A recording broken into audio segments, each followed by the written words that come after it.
You have been very careful, but adamant in making the point that not all Muslims are fundamentalists, not all fundamentalists are terrorists, but that the terrorists that we're experiencing today, the Al-Qaeda, the Osama bin Laden form of terrorism, does have its roots in the basic philosophy of Islam, that the history, the philosophical underlying tenets of that religion. Explain that to us. No, it does not have its roots in the basic philosophy of Islam.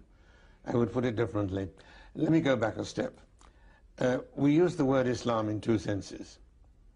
We use it as the equivalent of Christianity. That's to say, a religion, right, in the narrow sense of the word, belief, worship, organization.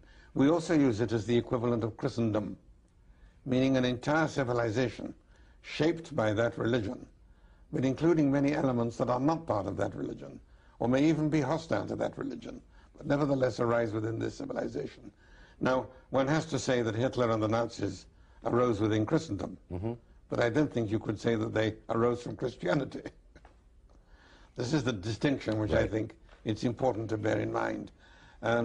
These terrorist movements certainly arise within Islamic civilization, in the same way that Hitler and the Nazis arose within Christian civilization.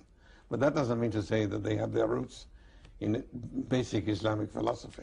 I would say quite the contrary. The concept of Shi'ad is religious-based. The notion that an individual's first identity is their religion rather than their ethnic or their national identity within the Muslim world. That is true. I mean, the idea of identity defined by ethnic or territorial nationality is new in the Islamic world, and it's still very imperfectly assimilated.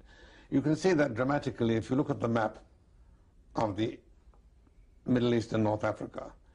The frontiers were drawn by statesmen with rulers on maps, and mostly by English and French statesmen, not by Middle Eastern statesmen. It was the Anglo-French settlement after World War I that determined the shape of the modern Middle East, drew the frontiers.